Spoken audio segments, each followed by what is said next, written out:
City, only way you're ever gonna learn. You look back and it's all in the past. Good evening, and welcome to NUFC. It's Wednesday night, which means it's retro night, and we are looking at games between Newcastle United and Hull City. Yes, thanks very much, Tom Dixon, for this one. What an absolute thing! Just what you get worse. You pull this one out the hat, but as always, I'm joined by George and Neil Mitchell, Steve Wilkinson, Steve Hasty, and Stu Penman to chew the fat, to look back on games and memories gone by, and also to look at celebrity Hull City fans. That was a task and a half. And look at players that played for both teams, and then the lads at the end will ultimately try and come up with a 1 to 11. Again, good luck with that with Hull City. But here we go, George. Over to you. You're in the hot seat next to me as usual, and that's all right. Go to you for your very first recollection.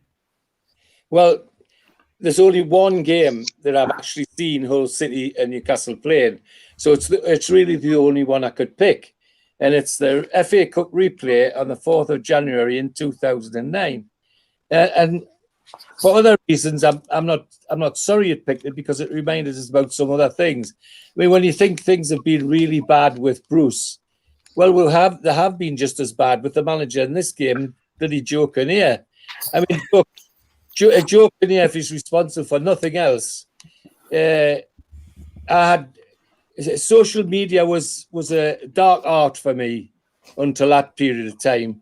But when Kinnear became manager of Newcastle United, suddenly I found myself signing up to Twitter so I could have me say, signing up to Facebook so I could have me say, signing up to all sorts of things just so I could have me say and have a go at that idiot Kinnear. So I've got something to thank him for, but not for this particular match or these particular series of games that he was our manager. We'd drawn 0-0 in the original cup tie at Hull and brought them back. And as the crowd suggests, 30,000, the 20,000 at home probably thought, well, we're going to walk this. What's the point? Well, we didn't walk it. It was awful, absolutely terrible. And I mean, it was quite a good team. Given, Colaccini, Bassong, Edgar, Guthrie, Duff, and Zogbia, Gutierrez, Butt, Owen, and Cisco.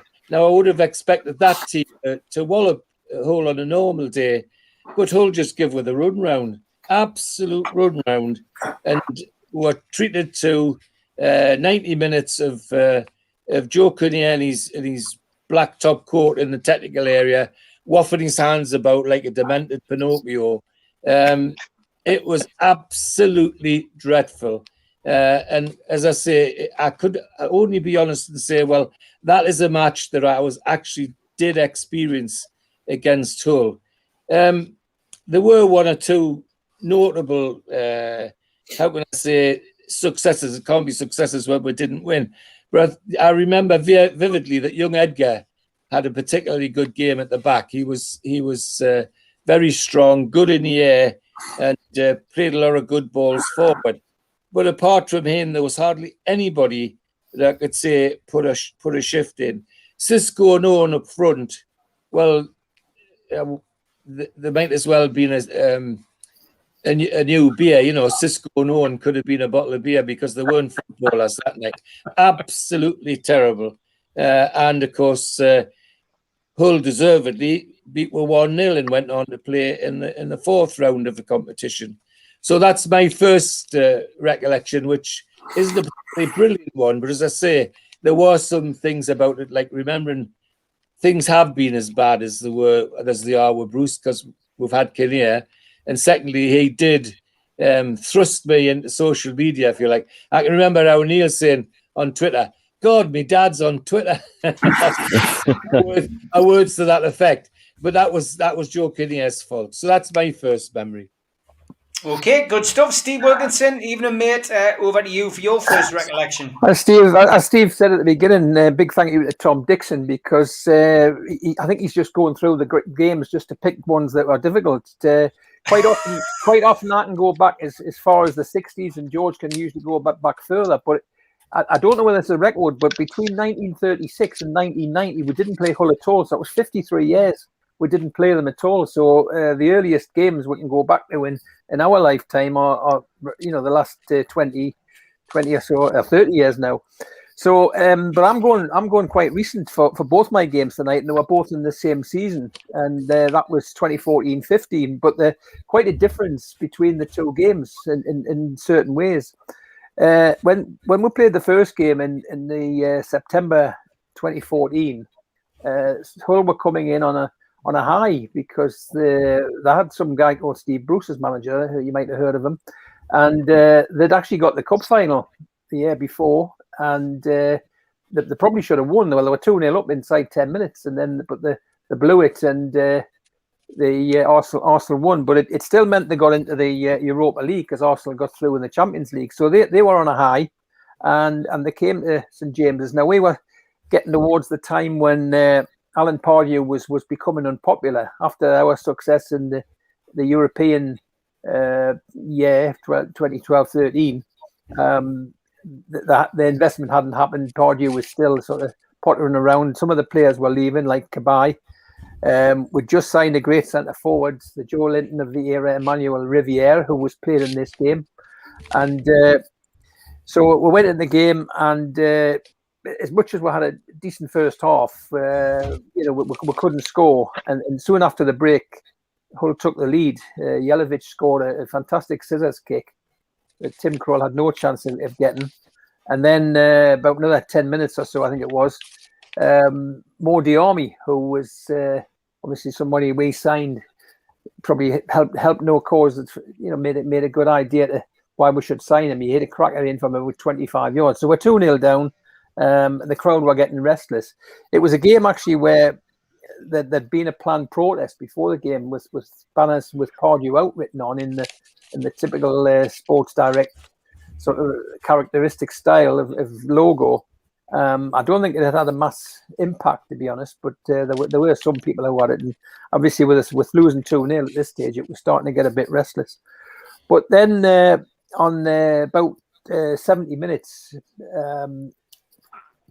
Pardue, who decided to make a change, brought on Papiss Cissé, who had been injured a bit before that, and came on and scored two decent goals to end up getting a 2-2 draw. And the first one was a typical shot from inside the box using his pace, where Tiote had checked Tiote, put him through on the right side of the penalty area, he slotted in the bottom corner. And then about 3 or 4 minutes from the end, it was a right left wing cross from Sissoko, headed across the middle by Gouffron, and he just stole into the 6-yard box and banged it in from a couple of yards. So we ended up getting a 2-2 draw. Another thing to comment on that game was when after both goals, when Papiss Cissé broke away, he lifted his shirt and he had a t-shirt underneath with a scroll, always looking forward, Jonas, because it was just after we'd heard that Jonas Gutierrez had had an operation for testicular cancer, and so everybody was wishing him well. I don't know whether all the players had them on, but it was there as he lifted his shirt. You could see the message that everybody in wishing him well. So that was my first game. Pardue manager and Steve Bruce his whole manager. So at that stage of the season, we were struggling. We'd only won. I don't think we'd won any games at that season. It was about the third or fourth game. So we were, down the bottom. Hull were mid-table at that stage. So you'll hear what happened when we get to the second game a little bit later on. So that's okay, good stuff. Cheers, Steve Hasty. 13th of September 2008. Start of a beautiful friendship, guys. Do you remember that game? 50,000 turned up, all hurling abuse at Mike Ashley. Some of us got there early. Some of us had planned things the day before. Some of us turned up with banners. Some of us protested. Some of us marched from the Bodega, if I remember rightly, and Tilly's. It was the first game after Keegan had walked or been sacked or been forced out, depending on which newspaper you were reading at the time. But I'm looking at the team. I'll say very little about the game because there was very little to say. We had Given, Edgar, Taylor, Colaccini, Nzogbia. We had Jeremy Butt and Guthrie in midfield. And up front, we had Cisco, Owen, and Amiobi. We got beat 2-1. Barlin King, 2 goals, 1 penalty, 1 goal. Cisco, we got 2-0 down. Cisco brought it back with an equaliser. Substitutes on the substitutes bench, we had Harper, we had Kachapa, we had Dankwa, we had Doniger, and we had Donaldson. And actually, when you look at that team and you look at the bench, and the fact that also on the bench was Gonzalez and Bassong, and you think, what a great move you made, Kevin, leaving, because that squad you had there was absolute garbage. Let's face it, you know.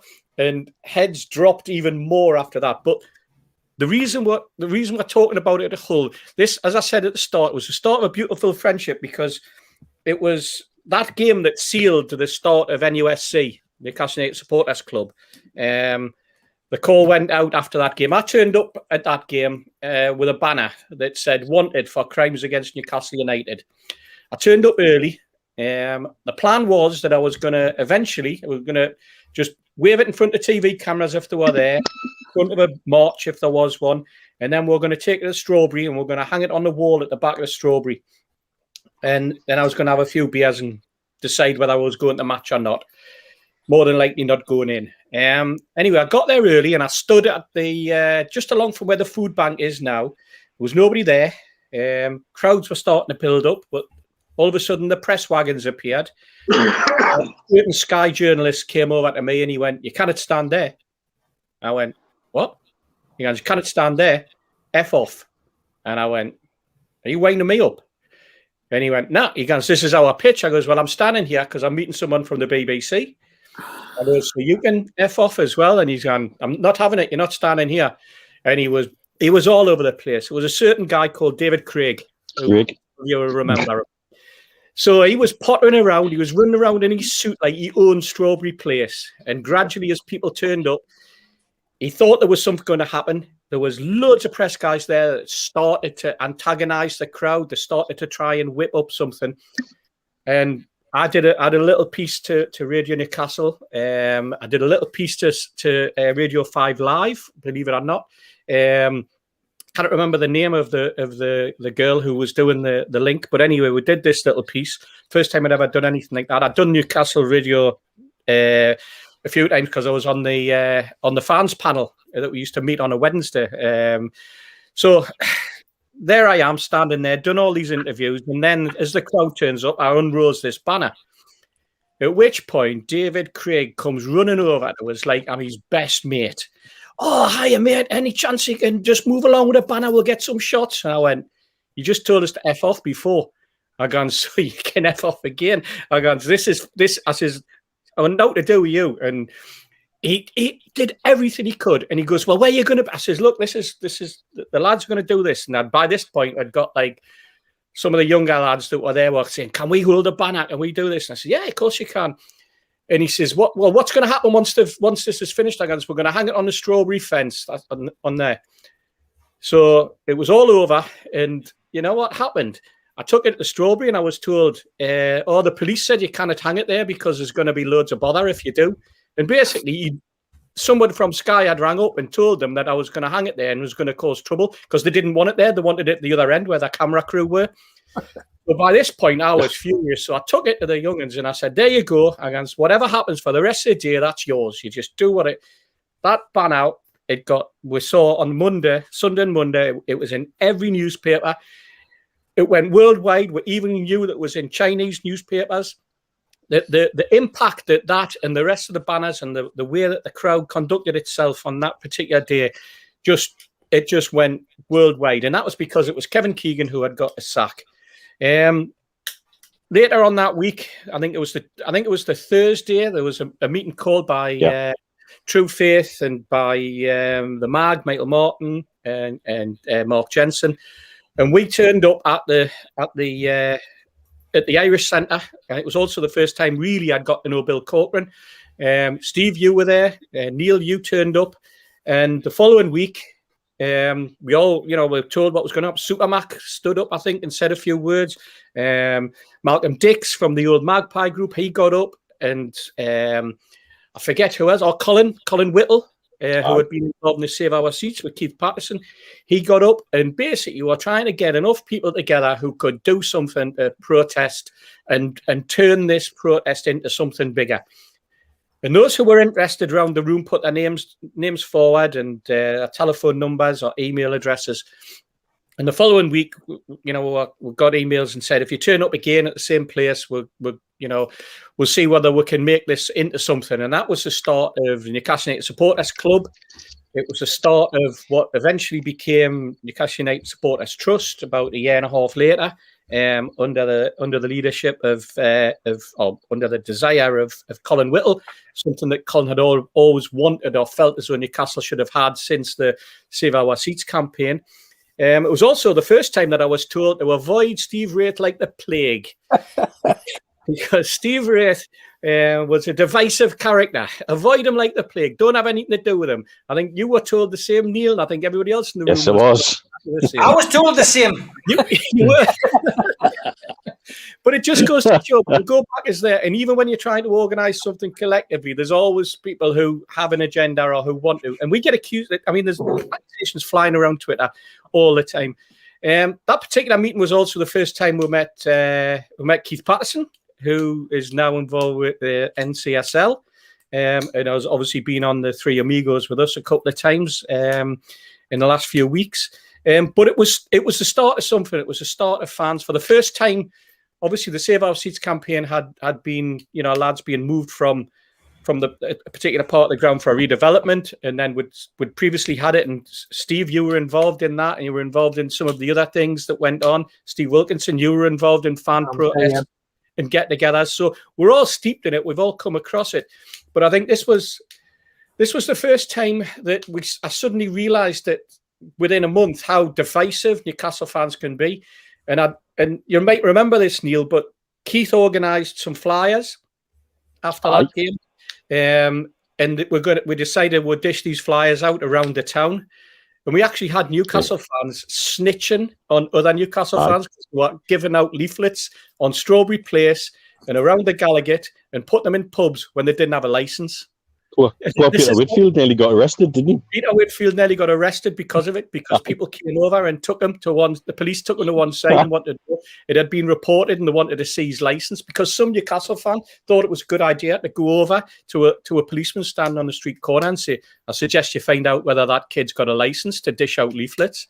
That's what you're up against, and to say that it was an eye opener was probably an understatement. But all of that came from what happened on the 13th of September 2008, and it's something that will stick in my mind. It's where the friendship that we have developed over the years, guys, has originated from, and it's just remarkable that we're still going. We're still going. We've still got divisiveness within the fan base. We've still got people who don't trust other people in the fan base.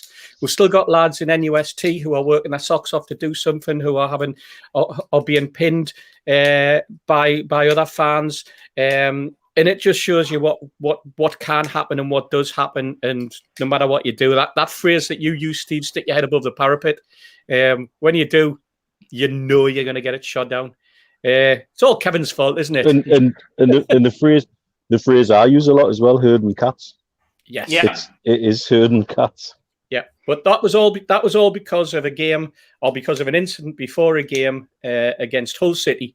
And you know what? I think that it's a game. Even though we've only played them something like 23 times. It's something that those 50,242 that were inside St James's Park will remember more for what they saw on the way up to the ground than the actual and after the game than they actually saw on the pitch. Yep. Okay. Great recollection. Big happy birthday to Gary Hannant. Just announced he's 44 today, so happy birthday, Gary. Stu, over to you. I thought I did the birthday announcement. Sorry, mate. Sorry. I thought you were going to go mad when you seen the. I thought you were going to go mad when you saw the John Carver comments coming through. I was waiting for you to start going off it.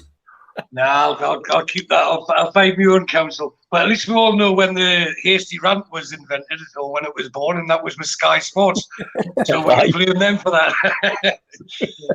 Right, I'm actually quite honoured to say this because I didn't realise until Steve Wilkinson just pointed out there about the gap between the games. Was it 54 years, Steve? Did you say? I think so, yeah.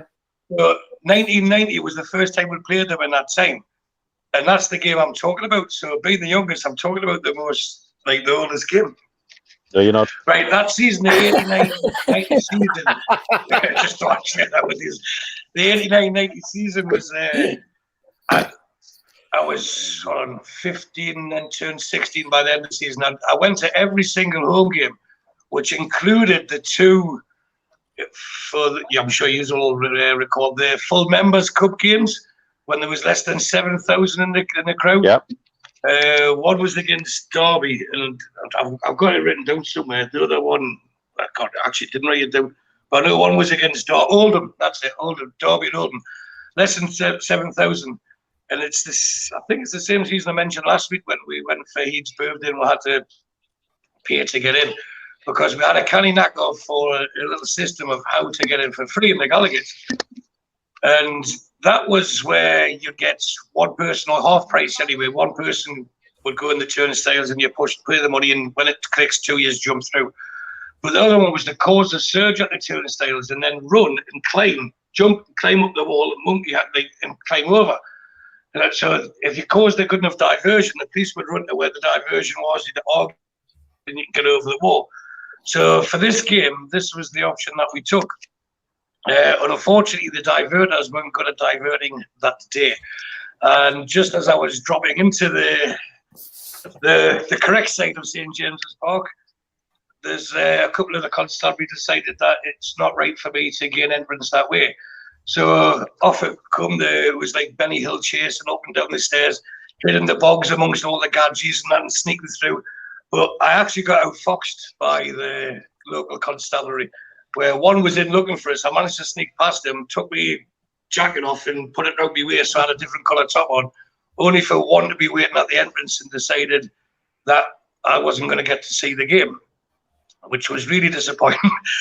So off I was marched to a lot of people shouting my name and saying, "That's not very fair, Mr. Officer," to the local constabulary. And I ended up in Pilgrim Street. Now, because at that stage I wasn't yet 16, I was only 15, and I had to ring my parents to come and collect me. And believe it or not, I was doing really well at school and my model pupil to all the top sets and everything. And my father had to come in and collect me from Pilgrim Police Station. So I'm thinking, oh my God, you know, it's like most things. It's the fear of what can happen is worse than what actually does happen. And so I've been in this cell for the first time, and I've had to take my belt off, the shoelaces off, and I was treated like an adult, if that's how you treat adults in police stations. And eventually I could hear my dad's voice, and he's come down the steps, and he's opened the door, and he says, "What happened?" And I says, "Well, I got in," and he thought that I hadn't paid to get in. You know, you try all the innocent stories you can get. And he says, so you bumped in, basically. I went, "Yeah." And he went, "So why have you been arrested?" And I says, "Well, I don't know." So he looked at that. I won't mention the policeman's name because I don't think he'd be serving now, but it's not fair. Because PC Scott would be really embarrassed if I didn't mention his name. My dad turned around and looked at this policeman, and basically he slammed him for his cowardice, for arresting a young lad. He says, "You know, there's proper hooligans up there. There's people causing trouble all the time." He says, "All you've done is use this as an excuse to get away from trouble. You're a coward." He says, "Like any other decent police officer would have done, you would have just thrown him out the ground and told him to pay to get in. But no, not you. You've wrote your report. You've got him in here. You've done this and off he went." And I was like so proud of my dad. I must say, for the full time we were in Pilgrim Street. But after that, we did get outside and have to go home. So I must say, my ear was a bit bigger than it should have been. Especially when my mother started tweeting on us as well. So that was my first recollection of Hull. Now, the game, we won 2-0. So both games I'm going to talk about were 2-0. We won 2-0. I didn't actually get to see the game, as you know. So it was another Northern Light the next day job, where Mark McGee scored both. One was a crashing header, and the other was a penalty when his, pardon the pun, partner in crime, Mick Quinn, scored the second. When Mick Quinn got fouled and there was a penalty, and Mark McGee scored the second. And that was a proper good duo of them two. I'm sure you all recall as well, with Quinn and McGee up front. They scored, I think, over 50 goals between them that season. And we were going up. We deserved to go up. We had a team that was winning, and we thought, yeah, we're getting promoted. And we would have been promoted if the playoffs weren't invented. And that's enough of that sad tale for that season. So that was my first recollection of Hull. Just thought I'd share it with it. Now I'm old enough and enough away from my dad to get wrong again. Gary Milligan says, you could say, Stu, that you'd been to Hull and back with that story. Oh, God. Could have been, yeah. Oh, Very good. That's the granddad joke for the night. It is. Mitch, over to you, mate. Aye, sorry guys, I just had to dive inside. My phone was overheating. There it is, the first heat reference. How hot it is on the balcony. Well, we've had a massive sandstorm today, man. It's been ridiculous. Anyway. I've had to put the AC on again. It's been 40 today. Outrageous. And the humidity's terrible, man. No comment. Anyway, first game for me, 14th of March 2009. So that's the end of the season that Steve's talking about, the away game. I've been to Hull twice. I've been to the old ground once, and I'll talk about that one next. And I've been to the new ground once, and this was at the new ground. Essentially, this was the game that got us sent down. Had we beat Hull, would have stayed up, because they stayed up by a point ahead of us. But it wasn't to be. The game itself was pretty unspectacular. We went 1-0 down pretty early on. I think it was Stephen Taylor got the equaliser for us, and we huffed and puffed and just couldn't blow the house down really after that. Shearer just really wasn't given enough time, was he, at the end of the day, to turn anything around. But that's not why this game sticks in my head. I've been to many games, home and away, and as Stu would testify, we've seen many naughty and heinous things happen at football grounds around the country. But this one is probably one of the worst things I've seen happen at a football match in the modern age. And is everything wrong about modern football? And as Jamie Fender, who I was with at the time, would testify, he would agree, and we still talk about it to this day. The pre-match, we were in one of the bars nearby, and the lunchtime kickoff was Liverpool versus Man United. And I think Man United did Liverpool 4-1 at Anfield, I seem to remember. And watching in the pub was a couple. She had a Man United shirt on and he had a Liverpool shirt on. And I stood holding hands, watching the game, you know, as you do. She seemed quite chuffed with herself and he didn't seem very chuffed at all.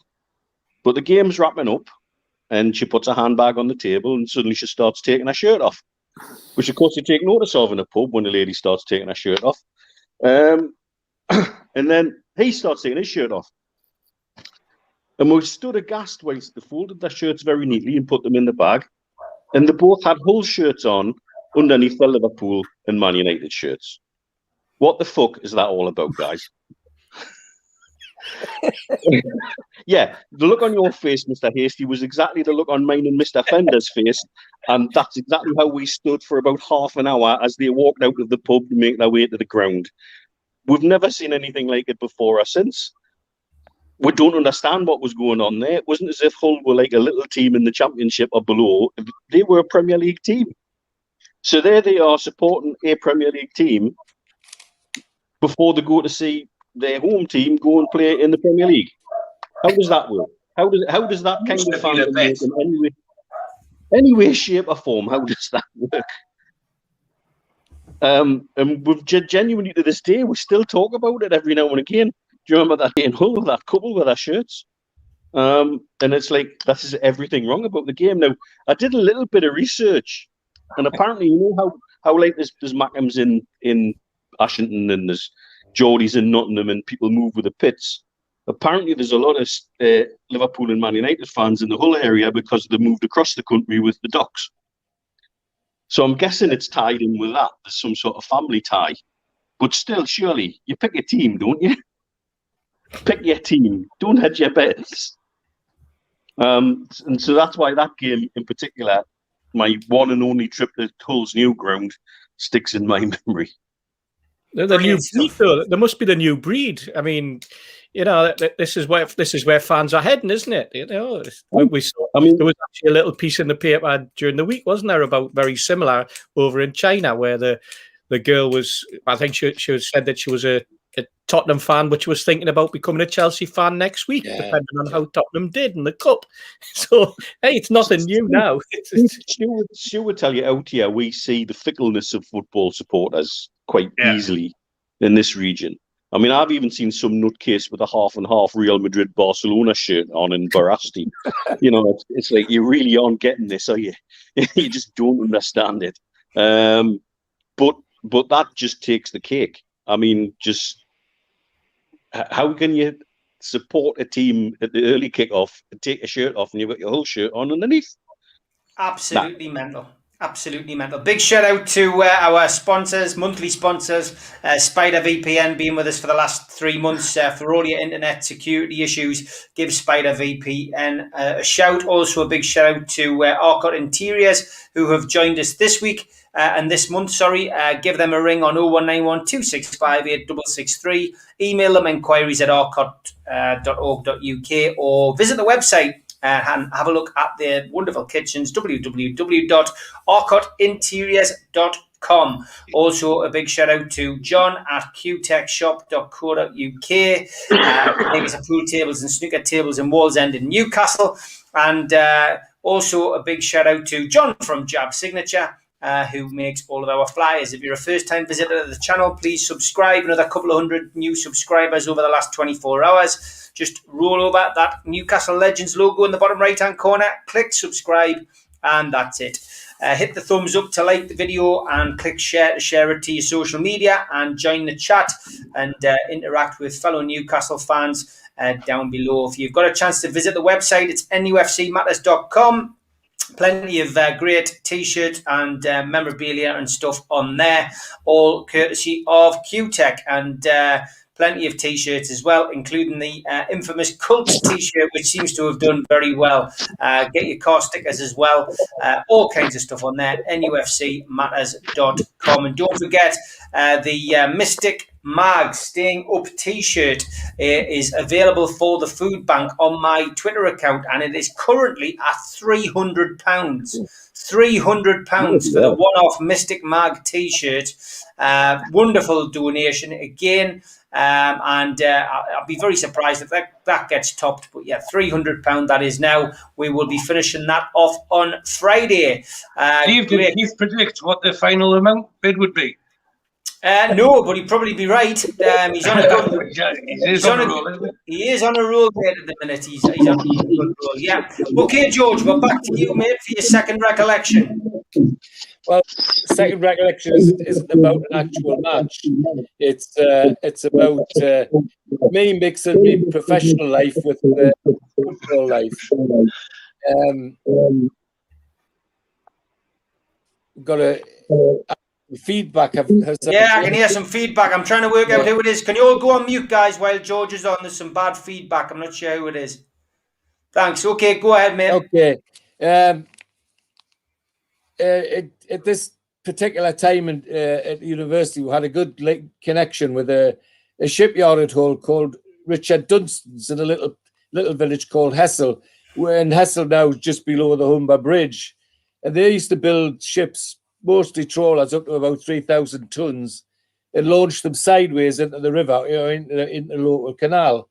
And he was a great friend of the head of department, Professor John Caldwell. I sent you a picture, Steve. Can you put that picture up with the Duke of Edinburgh on? Yep, bear with us.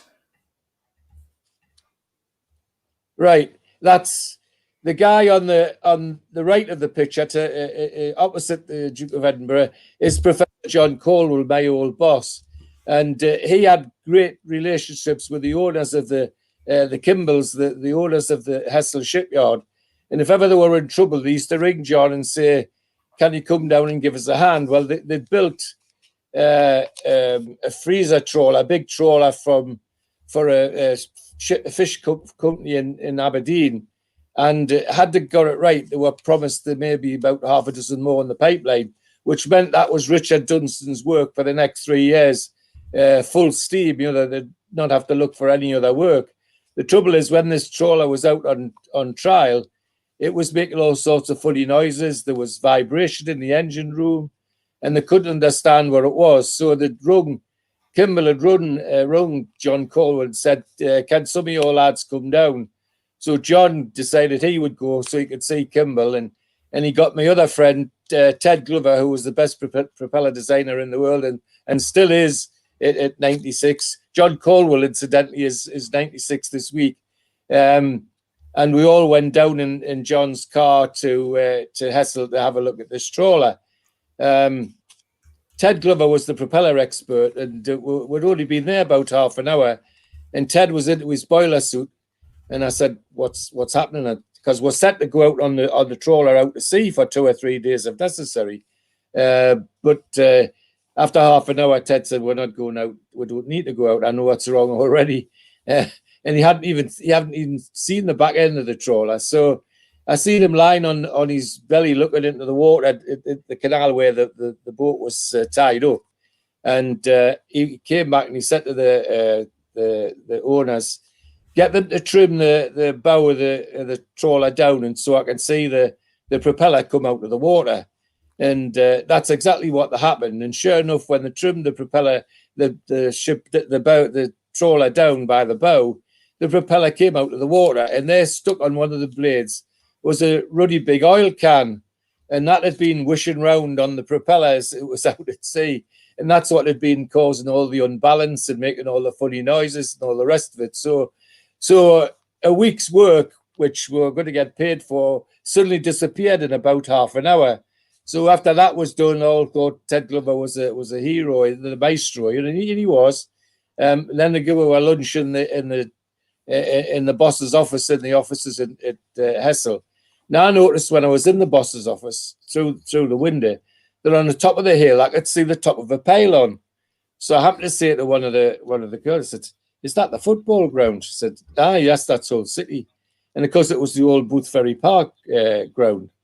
So I said to Ted and John Cole, I said, "Do you mind if I go up there and have a look at the ground while we're here?" And they said, No, it's all right. So I said, "I'll get a taxi." And so this guy said, No, one of the lads will take you up in a van. So that one of the lads from the shipyard took us up to the ground in a van. And sure enough, and what was peculiar about the ground then was that there was only one pylon. They were doing the floodlights piecemeal. So they had one pylon at the end of the ground, which was festooned with lights. And then the rest of the lights were spread around the roofs of the stands. And then in about another couple of years, they had another pylon and then another pylon, and eventually they had 4 pylons. It was a real Heath Robinson job. So I went to see the ground, and I have to say there was nothing beautiful about it. It was a typical old-fashioned football ground with girders and a pitch that, you'd have been looking to grow tatties in it. It was awful, absolutely awful. So I'm sneaking in the corner where there was a gate over, and I'm standing, and there's a couple of lads further down. And while I'm standing there, one of these lads breaks away, and he comes up towards us, and he says, "Is that you, Mitch?" I says, "Aye, who else do you think it is?" He says, "Well, it's Eddie." And I looked at him, I said, "Eddie Webster?" He says, "Aye." "Hey, hell," I says, Eddie Webster was joined the Ends as a schoolboy at the same time as I did. And he disappeared after about a year. And somebody said it was, he's gone to Hull because he signed a professional contract. And he went to Hull, and I says, "Well, are you still with us?" Not. He says, "Aye, but I got a bad knee injury, so I'm not playing." But the Needlers family, the chocolate barons that owned Hull and were really paid for everything to do with the football, they took him to a local college and trained him as a groundsman stroke gardener. So Tuesdays a week he worked at Needler's big house as a gardener, and then the rest of the week he helped the ground staff at the football ground. So to go all that way and find somebody that I'd known from Tyneside 20 odd years ago, 77 exactly 20 odd years ago, and to find he was still around was quite something. But I've got to say that the ground itself was an absolute mess. I mean, they were getting ready for a match at the weekend, but you could never have guessed. I mean, you could see they were putting new lines on, but the pitch itself was just appalling. It was absolutely appalling. So, as I say, that's a piece of professional work. But I always, if I could do something which included the football, I used to try and do it. And this time it was going up to see Boothferry Park. And that's the one and only time I've seen Boothferry Park, because, as I said earlier, I've only seen Newcastle Hull once, and that was the initial game that I started. The other thing is that, having mentioned the professional side of things, the two guys I mentioned, Professor John Caldwell and Dr. Glover, Ted Glover, I owe both of them a great deal. The picture with Prince Philip, for example, that's at the Institute of the Royal Institution of Naval Architects. And Prince Philip was a vice president, but he wasn't an honorary vice president. He was a real vice president and voted as a vice president because of his naval knowledge and his shipbuilding knowledge. And he used to occasionally, at the annual meeting, which is what that was, the annual dinner in April every year, he sometimes just used to turn up. And that was great. He used just to sit amongst the lads. And yes, they'd find him a place on the top table, but sometimes he wouldn't do that. He would just sit amongst the lads in the body of the hall and take part in it. So, professional matters that were important. But as I say, always tried when I was travelling away to see if I could fit some football in somewhere. So Boothferry Park was the link there. That's my second story. Good stuff. Steve Wilkinson, over to you, mate. Don't forget you're on mute, guys, when you come back on.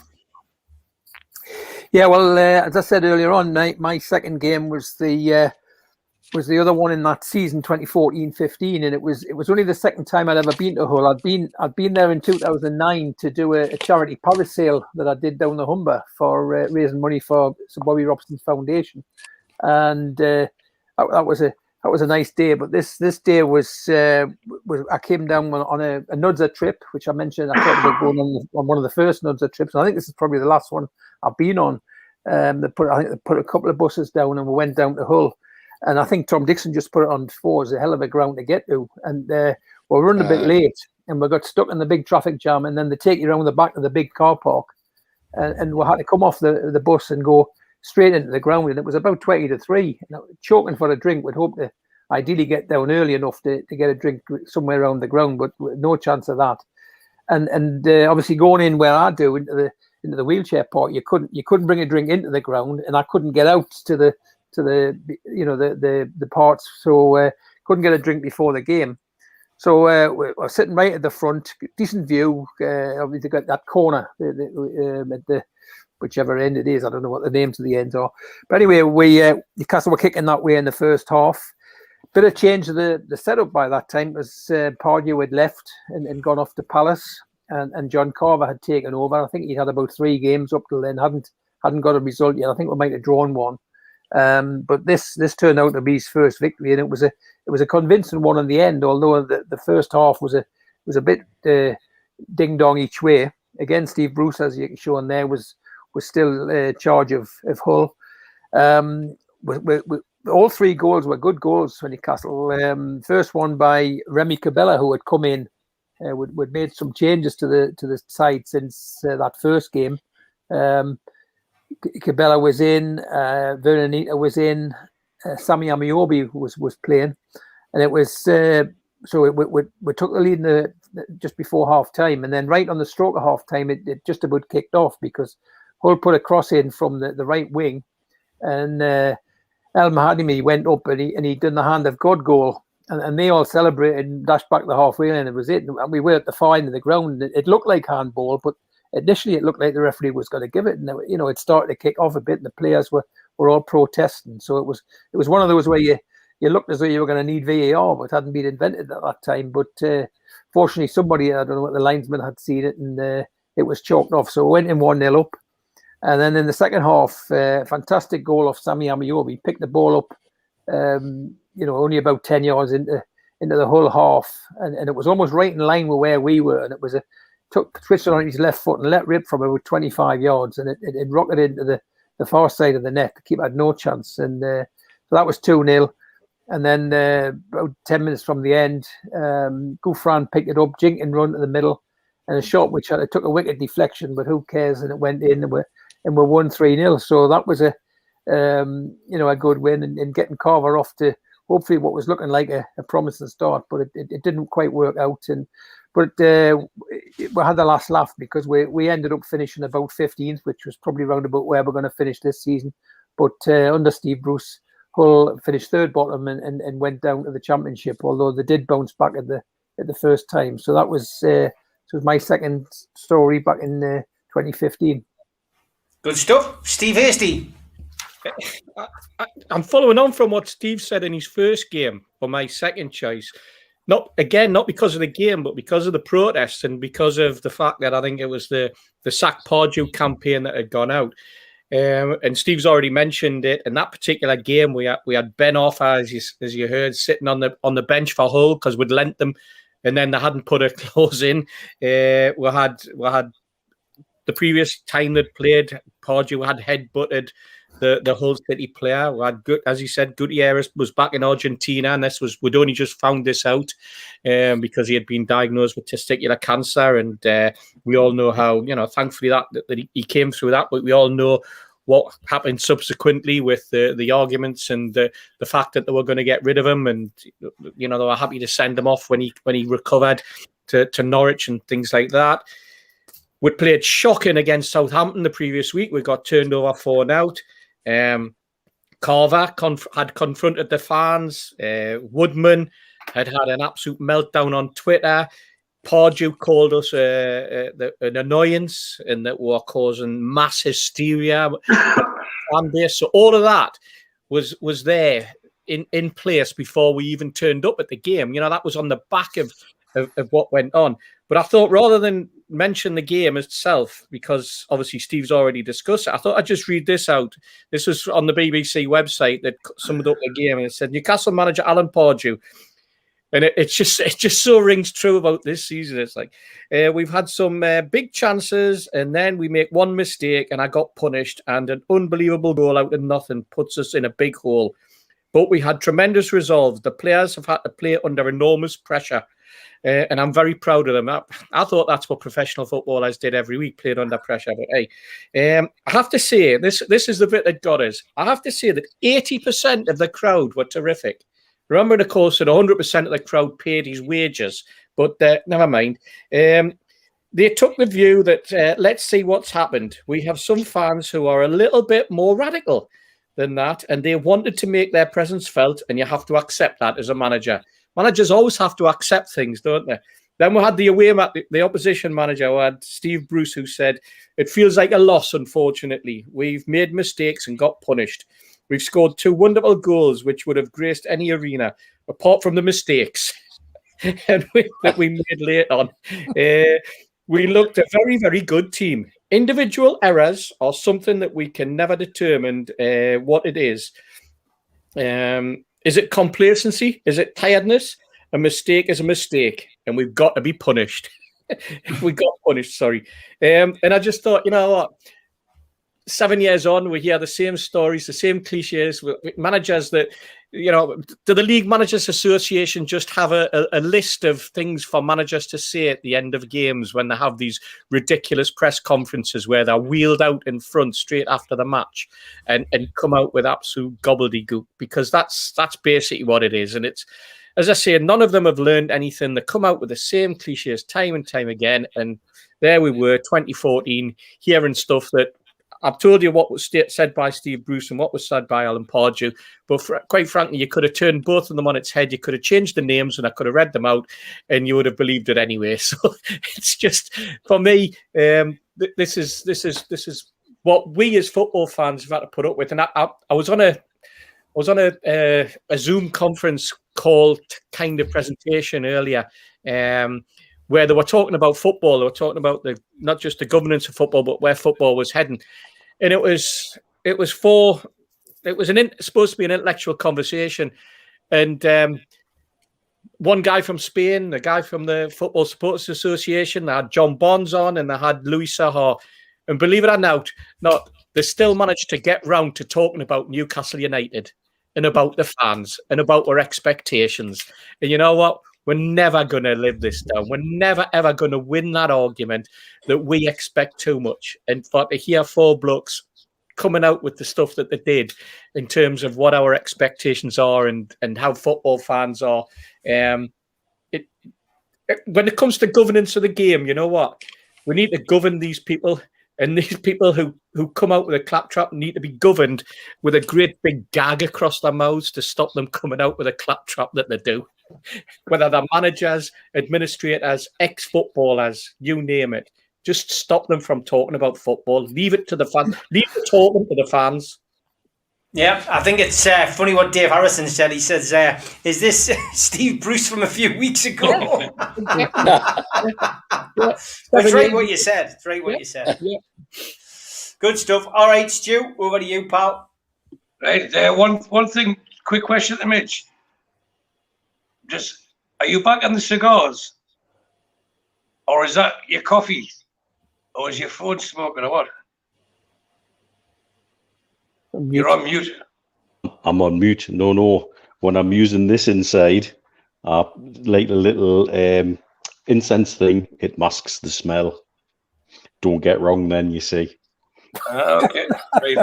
But anyway, my second game was also 2-0. Probably one of the older games I'm talking about. So that's was on the 15th of October, 1997. It's a happy and sad story, I suppose. Happy because my daughter was born 5 days later. Sad because it was also 5 days short of the 1 year anniversary of Hawaii 5-0. And the expectation levels within that 12 months from thumping Man United 5 to playing Hull in that game, they couldn't have been more different. I'll give you an example. So I wrote it down.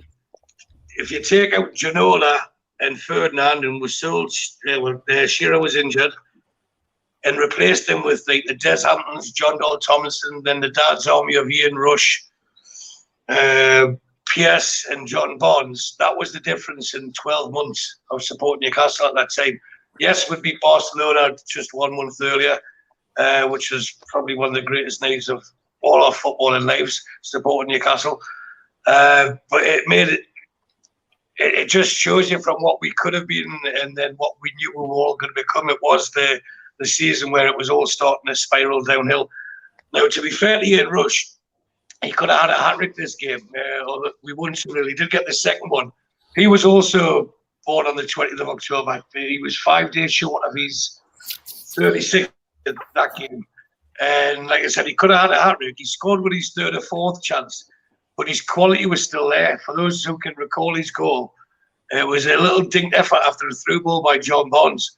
You know, his legs might have gone, but he never lost his touch or his tash. To be fair, he never lost his tash either. But you never, you could see that he was a quality player, and it was just wish he'd been there like 10 years earlier. But it wasn't to be.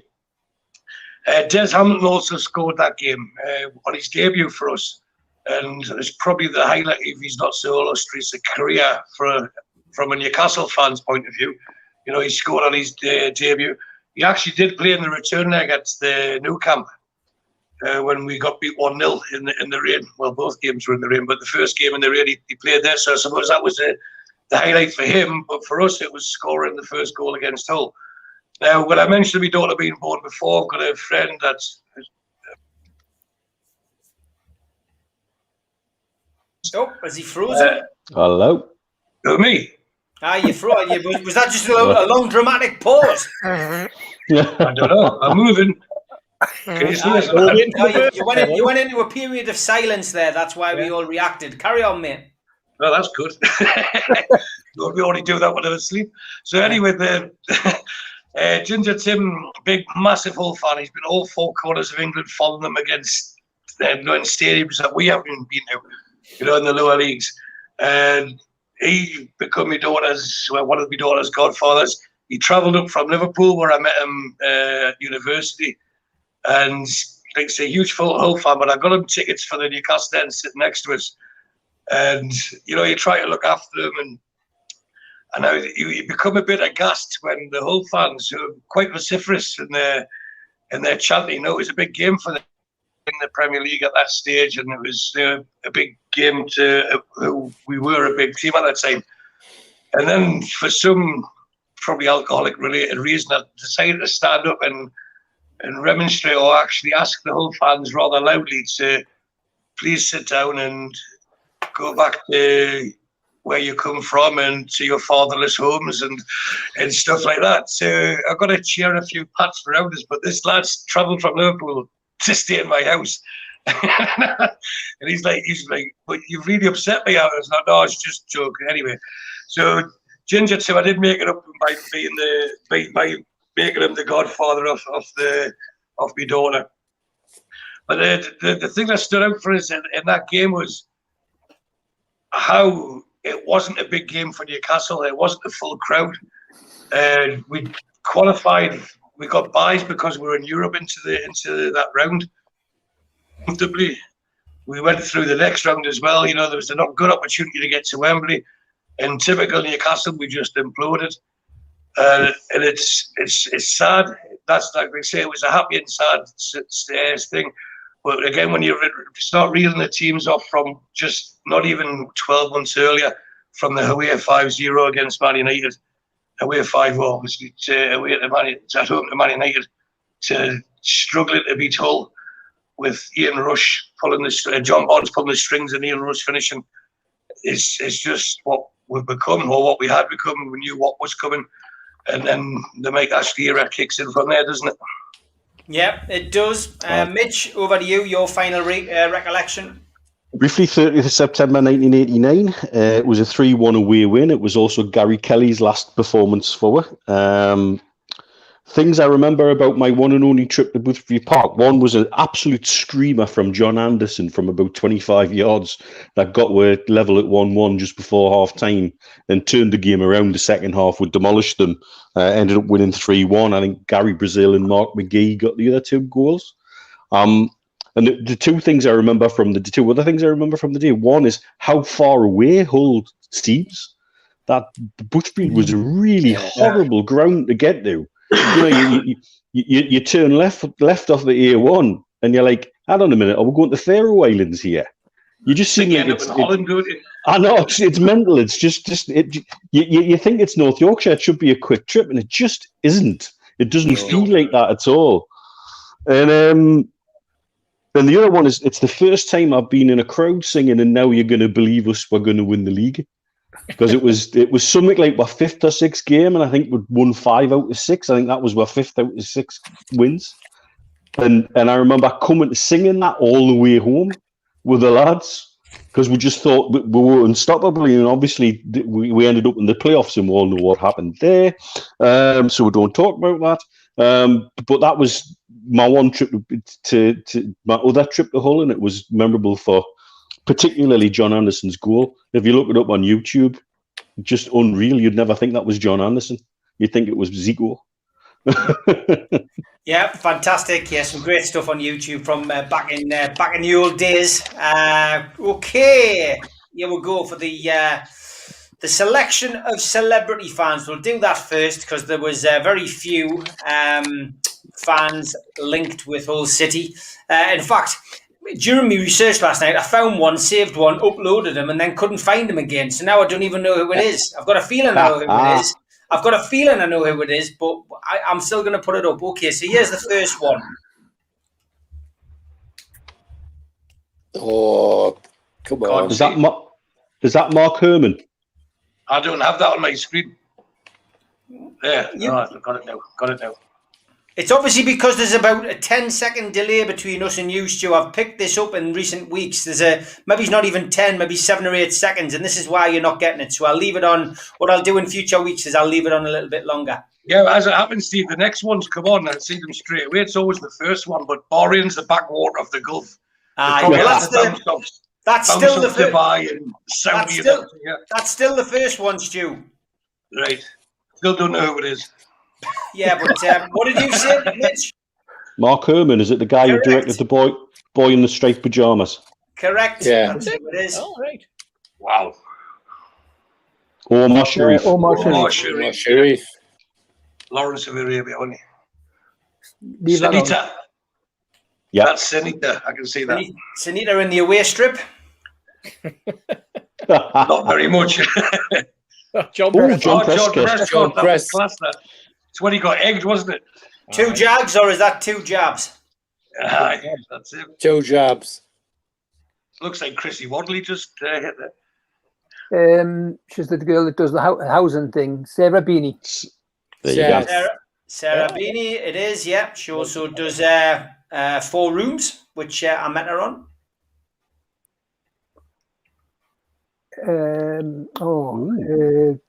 This is the one that I couldn't find, but it is Courtney, the person I thought it was. Sir Tom Courtney. Tom Courtney. Sir Tom Courtney. Correct. That's it. Clean sweep on the celebs. Dead easy, that one this week for you guys, I think.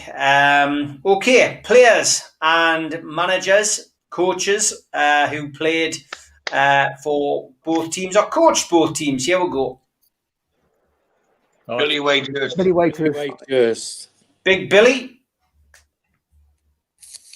Steve Hart. Steve Harper. Steve Harper. Nigel Pearson. Pearson. Nigel Pearson seems to feature in quite a few of these things, doesn't he? Is that McLaren? Yes. Yeah. Steve McLaren. Yeah. Modi Army. Modi Army. Nobby. Nobby. Nobby Solano.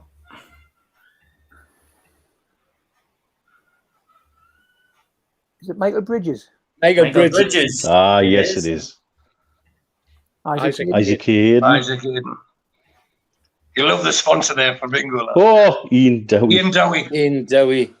Yeah, and Dowie, I'm sure he'll be future one of the managers that we hear from the lads in due course. Has been mentioned on the Retro Show before. Pat Hurd. McDonald. Who's Pat Hurd? Pat Hurd, yep. Yeah. Billy Askew. Billy Askew. brilliant. Yeah. Little Billy, often seen frequenting pubs with Joe Allen these days. Yes.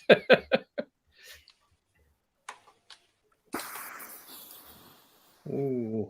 Oh. That could be Rob McDonald again. Correct, Rob MacDonald. Oh, it is Rob McDonald. McDonald. Adam Ben. Adam Ben Arthur. The Greg's Joe. version. One for George. George Martin. No. No. God. Not really. Rich, I messaged you these people, I know you did. I can't remember. and they're on this phone. There's Sean Skinner or something was one of them called. No. No, you There got was two in the same team. Bill McCracken. Yes. Yeah. Ah, Well done, Bill. You got us a win there. Abdullah Fai. Fai. That's it. That concludes the players. And just for a laugh, there we go. There's Alan Pardue sticking the nut on Mailer. That's what.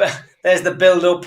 Yeah, it was fun watching back through that and watching the video footage. And I know that some of you like to see the grounds. There was the original ground, and there is the that was Boothferry, and there is the KC as we see it now. Two contrasting photographs of the ground. So all it remains to do now is to go to the lads and get their lineups. And I was surprised because when I was reading the inboxes from you guys, I was thinking there might have been a bit of a struggle. But as it turned out, you could probably get a decent team out of that. So George, come to you first. 1 to 11 as usual. Steve Harper, Ryan Taylor, Pat Hurd, Isaac Hayden, Adebula Fai, Modi Army, Nobby Solano, Michael Bridges, Billy Whitehurst, Hatton Ben Arthur and Stuart Green. And just to be awkward, George Martin, the old Newcastle manager, the opera singer, I'd pick as the manager. Good stuff. Okay, Steve Wilkinson. Yeah, well, almost exactly the same as George. Actually, apart from one, I didn't have that last guy that he mentioned, but I put in a guy who I found, Sammy Weaver, 1929 to 36. So it was interesting reading about him. He had one of the longest throw-ins, and he scored a decent number of goals, 43 goals and 230 games playing in the sort of midfield. So basically, the rest was exactly the same as George had. Okay, fantastic. Steve Hasty. I was toying with whether I put Tommy Wright in goal or Steve Harper and stick Steve Harper up centre forward. Didn't he play centre forward in one of the testimonial games? I think He did. Yeah, he did. Was it Shearer's or Rob Lee's? I'm not sure which. But anyway, I've gone for Harper in goal. I've gone for Pat Hurd and Ryan Taylor as fullbacks with Faye, and I had to stick Isaac Hayden in at the back. Midfield of Ben Arthur on one side with Solon on the other. At least would get crosses in. Mo Diarmi with Billy Askew, Michael Bridges and Billy Whitehurst up front. And looking at that team, I'm thinking to myself, you know what, would be in a relegation spot at this point in the season. So I'd probably go for Pearson as the manager, see if he could get out of a hole. Or Steve Bruce has got a track record now. Stu? My team was very similar to what Steve's just mentioned there, but I went for those who supported Newcastle in the 80s, mid to late 80s. Probably our best forward line you'll ever hear of. Billy Whitehurst and Rob MacDonald. And I thought they would have just terrified defences. And that was it. The rest of it was Harper and goal, Ryan Taylor, Faye, Hayden and Hurd, Ben Arthur, Diarmi, Askew, Solano, with the two maestros up front. Okay, and Mitch, last but not least. Very similar to what's been mentioned. I went with Tommy Wright in goal, Taylor, Hurd, Faye and Hayden at the back, Solano, Ben Arthur, Diarmi, Billy Askew in centre midfield. Billy Askew, who Jim Smith described as the last piece of his jigsaw. I can only imagine the picture of his jigsaw was the seventh plane of hell, but never mind. Billy Whitehurst and Michael Bridges up front, and I put Steve Harper on the bench because he can probably cover every position. And I went with Nigel Pearson as manager just because I couldn't put Steve Bruce there. Yeah, I have to say, we said when we were looking at the strikers, Stu and I, between the two teams, this is the worst selection of strikers we've probably had to pick from on one of these nights. Yeah, it's a collection of strikers. Dear me. Well, I put Michael Bridges in because I felt sorry for him, because I don't know. I remember telling you the story once before, but we're in the Strawberry and he was standing there with his pal and he was showing his mate all the pictures on the wall, and he's pointing out, and my mate just said to him, "You're not find you up there," and he goes, "Your picture's in the bogs." And of course, everybody laughed at him. Next thing I know, he come back from the bogs and he tapped over at me mate. And he goes, "I've been to the bogs." He must be pictures not up in the bogs. He goes, "I didn't see it was in the gents." Brilliant stuff, lads. Did we agree on Southampton next week? Was that okay? So it's Southampton next week, which is another one. Which was another one from Tom. Derek's asking if we could do the Texaco Cup. All in good time. We want to run out of teams, really. We'll continue to do this until we've exhausted all the teams. We're definitely going to do European nights as well. So don't worry. Plenty to keep us going. And obviously we've got a whole summer to get through. So don't panic. Steve, I mentioned Stuart Green in my 11. He was another one of these kids who was knocking everything dead at youth level and reserve level, and we sent him out on loan to get experience, and he just disappeared. And he was brilliant. How many have we lost like that? And Stuart Green was one of them. Yeah, great stuff. As always, I am back tomorrow night. Gibbo's having a week off this week, and it'll just be myself and Supermax. So, got any questions for Malcolm MacDonald? Tune in tomorrow, 6 o'clock, and I'm sure Malcolm will do his best to answer them. We have, of course, got shows all over the weekend. Mick Lowes will be back on Saturday at 1 o'clock. taking your questions, as well as Matchday Live, which will see Newcastle United play Arsenal, of course, another one of Malcolm's old teams. And we will be back as well with the Three Amigos, 5:30 on Friday night. Gent, been an absolute pleasure. Look forward to Southampton next week. And until then, take care. Good night. I wish you well, lads. Take care. Bye. Bye, everybody. Cheers, guys.